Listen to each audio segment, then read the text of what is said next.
Halo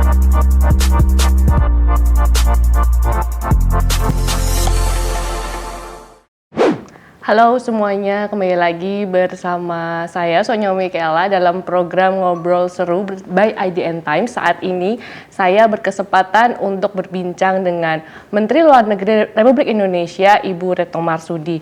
Kami akan berbincang soal keketuaan Indonesia di ASEAN selama 2023 dan berbagai tantangan yang ada di kawasan. Selamat pagi. Selamat pagi, Bu Retno. apa kabar? Baik, Sehat ya? Sehat. Apa kabar Ibu? Alhamdulillah sehat. Terima kasih sudah bergabung lagi bersama kami di IDN Times setelah kemarin kita ngobrol soal G20. Nah, saat ini, tahun ini Indonesia kembali memegang keketuaan ASEAN setelah kemarin 1 tahun presidensi G20 yang sukses mengambil tema ASEAN Matters, Epicentrum of Growth.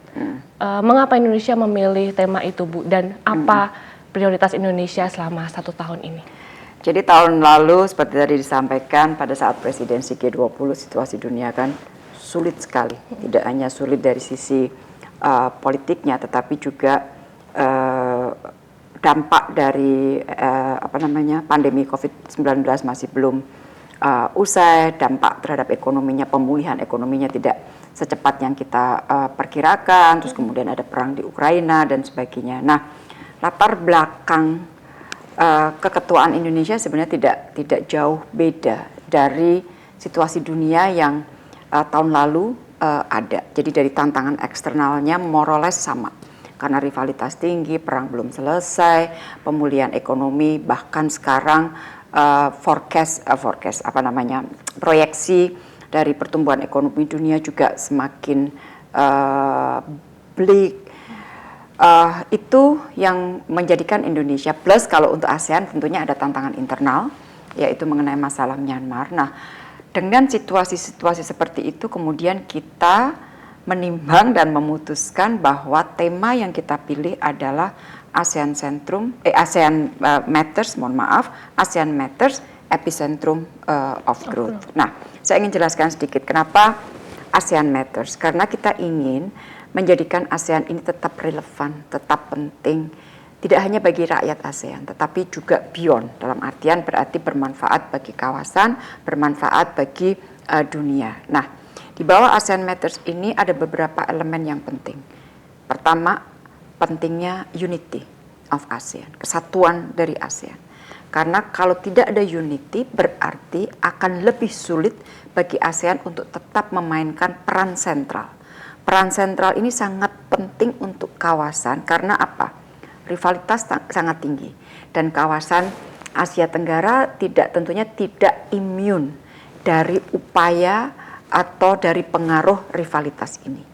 Dan sejarah mengatakan bahwa in the last 50 years ASEAN suka tidak suka memegang peran yang sentral di dalam memaintain peace and stability di kawasan. Jadi kita ingin sentralitas ini dapat terus diperankan oleh ASEAN dalam menjaga perdamaian dan stabilitas kawasan. Dan di dalam ASEAN Matters ini juga kita tahu bahwa kita melihat ke dalam ASEAN, apakah ada kapasitas yang harus kita tingkatkan agar pada saat kita menghadapi tantangan, kita siap menghadapi tantangan-tantangan itu. Jadi itu satu bagian dari tema ASEAN Matters Epicentrum of Growth. Bagian kedua mengenai Epicentrum of Growth-nya. Apa maksudnya Epicentrum of Growth? Presiden melihat bahwa kita selalu melihat semua perjalanan kan dari sejarah. Oke, di sejarah mengatakan bahwa pertumbuhan ekonomi ASEAN itu selalu lebih tinggi dari dunia. Jadi berarti kita punya aset, kita punya kekuatan di bidang ekonomi. Terus yang kedua kita lihat penduduk ASEAN. Penduduk ASEAN sudah lebih dari 650 juta altogether. Dan kalau kita lihat penduduk mudanya juga cukup kuat. Berbeda dengan penduduk komposisi demografi di banyak negara yang mengalami aging. Di kita itu productive edge kita sangat kuat. Nah, ini dua aset yang besar di bidang ekonomi, demografi, dan juga pertumbuhan ekonomi yang selalu di atas rata-rata dunia. Oleh karena itu, Presiden menginginkan atau mengharapkan agar Asia Tenggara ini tetap menjadi pusat pertumbuhan ekonomi dunia. Dan pusat pertumbuhan ekonomi dunia ini tidak mungkin ada kalau kawasan ini menjadi ajang rivalitas. Oleh karena itu yang ASEAN Matters tadi itu sebenarnya sebagai penopang, pendukung dari epicentrum of growth. Nah, pilar ketiganya di dalam keketuaan ini kita ingin mendorong implementasi dari ASEAN Outlook on the Indo-Pacific. Jadi itulah penjelasan besarnya kenapa kita memilih tema ASEAN Matters Epicentrum of Growth. Itu sudah dengan pertimbangan yang masa di di otak-atik sana sini, ngelihat situasi dunia, ngelihat di dalam dan sebagainya. Akhirnya keputusan itu saya kira sangat pas dengan situasi saat ini.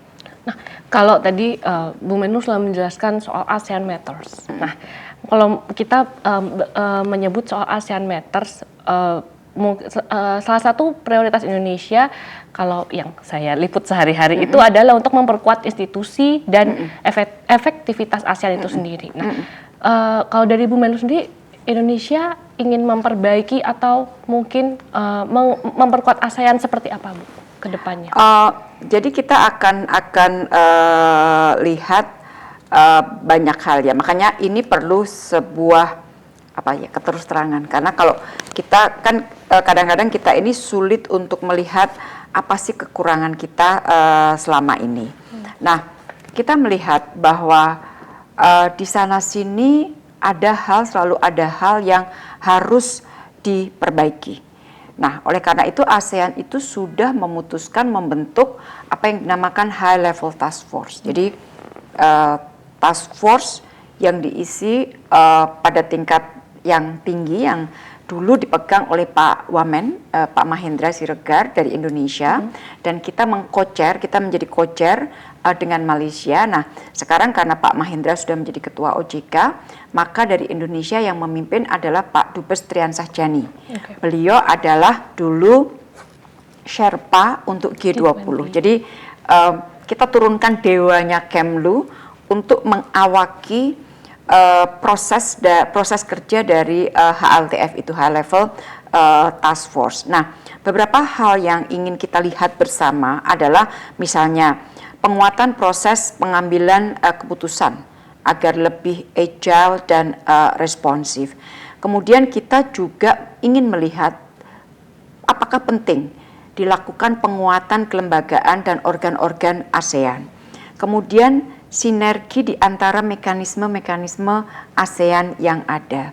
Terus kalau kita sampaikan bahwa ini kita perlu sentralitas dan sebagainya, kita juga harus fair untuk melihat apakah dengan tantangan yang kita hadapi, dengan peran yang ingin kita mainkan, apakah sudah cukup kita terbackup dengan masalah pendanaan. Jadi itu semuanya homework yang kita lihat satu persatu dilakukan oleh HLTF. HLTF nanti akan melakukan laporan kepada leaders untuk nantinya pada saat akhir keketuaan Indonesia ada beberapa hal yang dihasilkan dari HLTF itu.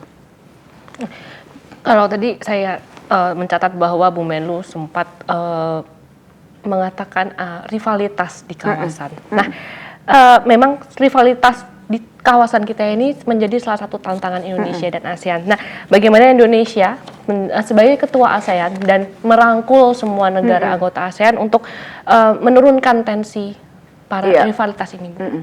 Nah, sebenarnya rivalitas itu sesuatu yang nggak bisa dihindari ya. Kompetisi, rivalitas, kita sekolah aja ada kan kompetisi. Tetapi yang menjadi concern kita dan yang menjadi pesan kita selalu adalah oke, kamu berkompetisi itu udah something yang nggak bisa hindarkan, tetapi manage your rivalries and competition. Jangan sampai kemudian tidak termanage sehingga menjadi konflik terbuka. once konflik terbuka terjadi, konflik terbuka itu berarti perang. Once perang terjadi, maka kita tidak pernah tahu kapan dia bisa selesai. Contohnya Ukraina. Tidak ada yang mungkin pada saat mulai terjadinya perang itu yang memperkirakan bahwa perang itu akan terjadi berlama-lama. 1 tahun. Sudah sekarang per detik ini. Per detik ini 1 tahun. Dan kita belum melihat juga kapan ini akan bisa selesai. Dan cost-nya, risiko atau dampak yang harus dirasakan oleh dunia luar biasa. Nah, oleh karena itu pesan kita adalah jangan sampai rivalitas kompetisi ini kemudian menjadi open konflik atau perang. Oleh karena itu sebenarnya pada saat Indonesia menginisiasi ASEAN Outlook on the Indo-Pacific, sebenarnya dengan latar belakang pemikiran seperti itu, bahwa kalau kita lihat Asia Tenggara ada di tengah-tengah kawasan Indo-Pasifik. Banyak negara yang sudah punya konsep Indo-Pasifik. Sebagian besar konsepnya mereka mengambil pendekatan lebih banyak kepada security. Pada saat bicara security ada tendensi untuk melakukan containment. Kemudian kita melihat kita nggak bisa. Kalau saling mengkonten seperti itu, nanti akhirnya bisa terjadi instabilitas paling tidak. Oleh karena itu, Indonesia menginisiasi ASEAN Outlook on the Indo-Pacific yang salah satu ruh yang paling tebal itu adalah inclusivity. Dalam artian, kalau kita mau melihat Indo-Pasifik itu damai dan stabil, mari kita bekerja sama secara inklusif, secara semua. Dan yang ditonjolkan, kalau yang lain lebih menekankan pada aspek security, maka ASEAN menonjolkan atau menebalkan, mengutamakan aspek kerjasama yang konkret. Jadi kerjasama konkret yang sifatnya inklusif itu adalah ruh besar dari ASEAN Outlook on the Indo-Pacific yang tujuannya adalah untuk menurunkan tensi agar tensi turun. Oke, sekarang kita masuk ke isu yang banyak dipertanyakan orang-orang netizen nih Bu, dipertanyakan orang adalah isu Myanmar. Oke. Ini menjadi salah satu tantangan yang cukup besar di ASEAN tahun ini, apalagi kemarin kalau bilang Indonesia di G20 tantangannya besar, sekarang di ASEAN tantangannya besar juga. Ada masalah Myanmar nih. Special Envoy Bu. Special Envoy ini kan kalau kami ikuti bahwa Special Envoy ini mengikuti 1 tahun keketuaan negara anggota ASEAN. Untuk Special Envoy dari Indonesia, kan Bu Menlu di PPTM sudah menyebut bahwa akan ada Office of Special Envoy. Ini seperti apa mekanismenya Bu? Jadi memang 5 point of consensus mengatakan mengenai Special Envoy ini adalah Special Envoy of the Chair. Yang berarti 1 tahun, ya kan? Tetapi bukan berarti bahwa 1 tahun putus nggak ada sambungannya, terus kemudian mulai baru lagi putus, enggak. Karena misalnya pada saat keketuaan Kamboja dan pada saat akhir keketuaan Kamboja, saya menerima handover dari semua catatan apa yang sudah dilakukan oleh Special Envoy di masa keketuaan Kamboja. Jadi saya tahu semuanya apa yang dilakukan, tentunya saya tahu. Tanpa handover itu pun saya tahu, karena kan selalu diajak bicara kan. Nah, itu memudahkan kita untuk melanjutkan apa yang sudah dilakukan chair-chair sebelumnya untuk menangani masalah Myanmar ini. Dan sebenarnya kita lebih mudah karena dipandu oleh elemen-elemen yang ada di 5 point of consensus. Di situ ada humanitarian assistance, di situ ada mengenai masalah engagement dengan all stakeholders, di situ ada juga elemen mengenai fasilitasi untuk inclusive dialog. Jadi kita lihat saja elemennya, mana yang sudah dilakukan, mana yang harus kita teruskan, di mana masih ada gap kita untuk tambah dan sebagainya. Jadi sekali lagi, walaupun 1 tahun, tetapi bukan berarti putus. putus per 1 tahun, tidak, itu ada continuity-nya. Nah, saya mengatakan bahwa ada Office of Special Envoy. Kenapa ada Office of Special Envoy? Ini untuk memudahkan pergerakan. Karena kalau Special Envoy-nya itu langsung hanya 1 orang, Menteri Luar Negeri misalnya, seperti yang dilakukan sebelum-sebelumnya, saya khawatir pergerakan menjadi terbatas dari segi waktu dan terbatas dari segi macam-macamnya. Karena kan piring yang ada di depan Menteri Luar Negeri ini kan banyak banget nih yang harus ditangani pada saat yang sama. Tetapi kalau ada dedicated office dari Special Envoy yang menangani masalah Myanmar, maka walaupun katakanlah saya sedang sibuk, maka ini akan jalan terus. Dan ini sudah berjalan cukup banyak. Memang dari awal saya mengatakan bahwa pendekatan yang kita lakukan paling tidak di awal proses adalah tidak menggunakan megaphone diplomasi. Kita ingin pelan-pelan dan tidak dengan menggunakan megaphone diplomasi mengengage semua pihak, at least sebagian besar pihak.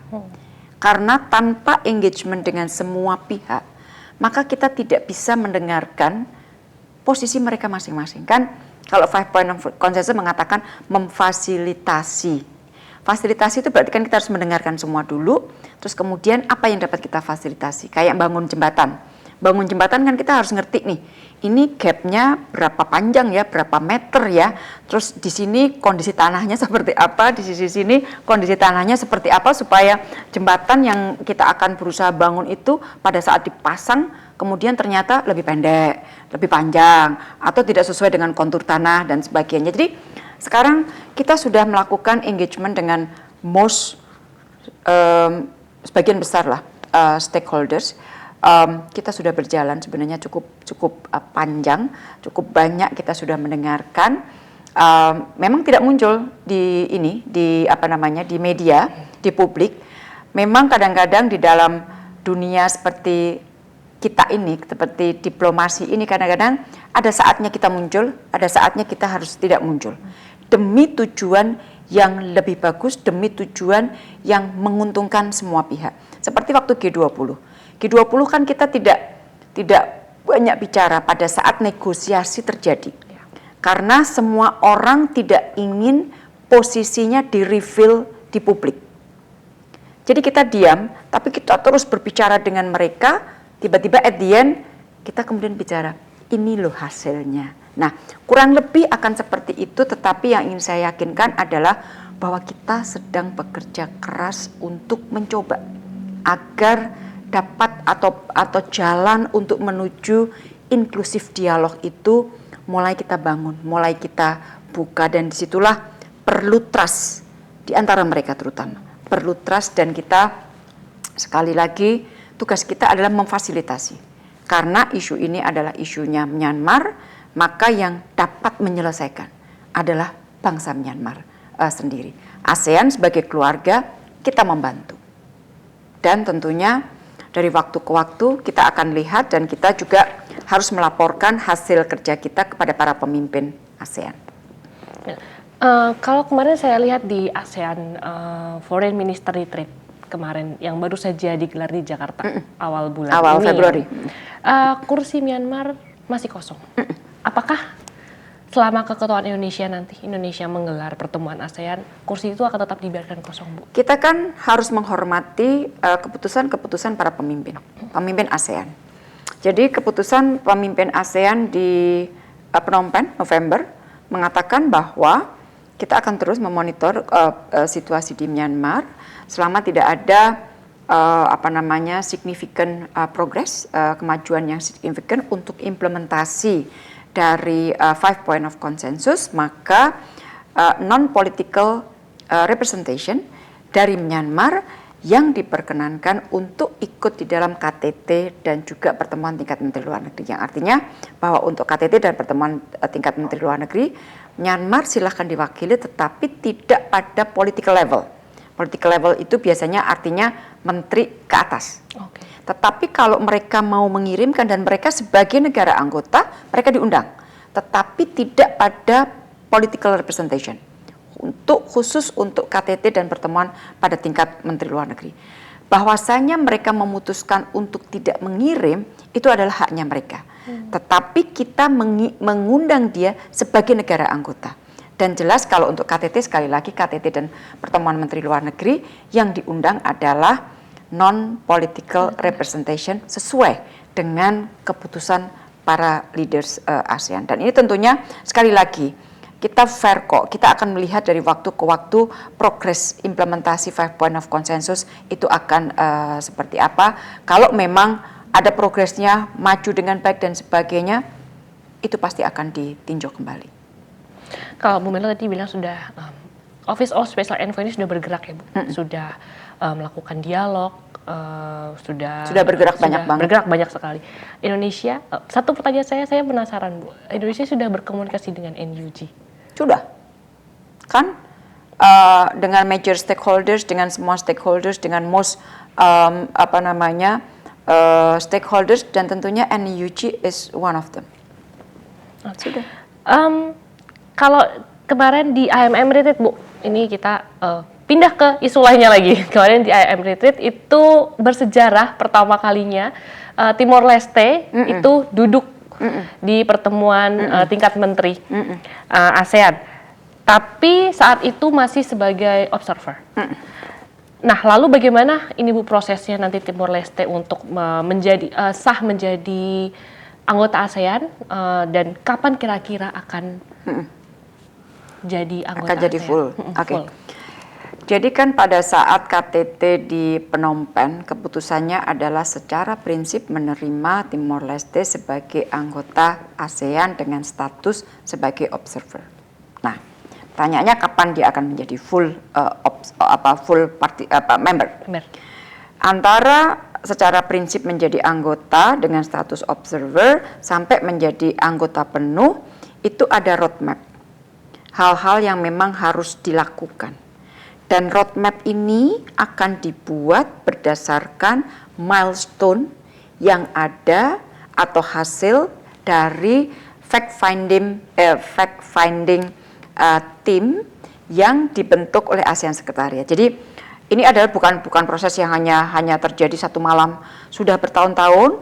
Terus ada tim dari ASEAN Sekretariat untuk mengakses kesiapan Timor Leste menjadi anggota ASEAN. Banyak sekali, karena kan kita kan ada 3 pilar kan ASEAN, pilar Polkam, pilar ekonomi, pilar sosial budaya. Nah, masing-masing mereport, sejauh ini sudah terpenuhi, sejauh ini belum, dan sebagainya. Nah, report ini kemudian akan diambil, dituangkan di dalam roadmap. Kalau pertanyaannya adalah kapan akan menjadi full member, akan sangat tergantung kapan kesiapan Timor Leste memenuhi roadmap ini. Dan roadmap ini sekarang sedang dikerjakan, dan mudah-mudahan selama keketuaan Indonesia ini roadmap sudah jadi, supaya upaya untuk memenuhi roadmap ini bisa juga dipercepat. Pertanyaan terakhir Bu, Mei nanti Indonesia menggelar KTT ASEAN, kalau saya nggak salah Bu, Mei ya Bu. Nah, Mei dan September. Mei dan September. Nah, dua kali. Yang Mei ini bagaimana persiapannya Indonesia untuk menggelar KTT yang pertama di Mei, dan sudah pasti di Labuan Bajo Bu? Insya Allah di Labuan Bajo. Jadi makanya saya bersama dengan beberapa menteri terkait. Jadi kan biasanya kalau KTT itu ada 2 persiapan besar ya. Satu persiapan substansi, jalan terus, dan sekali lagi kita sudah menurunkan dewa-dewanya Kemlu semua untuk membantu proses penyiapan substansi. Seperti waktu G20, semua dewa-dewanya Kemlu diturunkan untuk ngeroyok lah, untuk bersama-sama nanganin substansi. Jadi enaknya di Kemlu itu kalau ada gawe besar itu kita udah sekat itu nggak ada. Sekat itu semuanya dibuang. Ayo kita keroyokan, semuanya terjun supaya misi kita berhasil. Jadi satu substansi, satu yang berkaitan dengan non substansi itu biasanya logistik dan sebagainya. Nah, substansi tadi saya sampaikan udah jalan terus. Di bagian logistik ini saya sudah 3 kali kalau nggak salah ya bolak-balik ke Labuan Bajo untuk melihat persiapan infrastruktur dan sebagainya dan sebagainya. Kita terus persiapkan logistiknya dan sebagainya. Dan kita juga ingin menunjukkan sebenarnya kenapa Labuan Bajo, karena Indonesia ini kan luas ya. Indonesia luas, Indonesia itu cantik. Jadi ada baiknya juga tamu-tamu kita ini kita bawa untuk melihat bagian lain dari Indonesia yang tidak kalah cantiknya dengan bagian-bagian lainnya. Tapi memang punya karakter masing-masing. Nah, kita ini aja, kita ajak, kita tunjukkan ini loh karakteristik dari Labuan Bajo yang memang indah. Jadi kita akan terus, kita masih punya waktu sekitar 3 bulan untuk terus mempersiapkan Labuan Bajo menjadi tuan rumah dari KTT 42 ASEAN. Jadi dua kali, 42 dan 43. 43 akan di bulan September. Tapi tempatnya belum tahu di mana, Bu? Tempatnya kemungkinan besar ada di Jakarta. Karena kalau yang KTT yang kedua, yang September itu memang besar kan. Iya. Tidak hanya para leaders ASEAN, tetapi ASEAN Plus. Jadi kalau kita hitung ASEAN kan 10 tamu kita itu ada pokoknya in total itu sekitar ada 30-an negara. Jadi moralnya hampir sama dengan G20 pada akhirnya. Jadi itu lebih besar sehingga dukungan infrastrukturnya juga harus lebih besar. Terima kasih, Terima Bu Menlu kasih. sudah mau ngobrol-ngobrol dengan IDN Times dan sukses untuk keketuaan Terima kasih, Indonesia doain. di ASEAN selama 2023. Teman-teman, baru saja saya selesai ngobrol dengan Ibu Menteri Luar Negeri Retno Marsudi. Sampai jumpa di program Ngobrol Seru episode berikutnya. Bye-bye.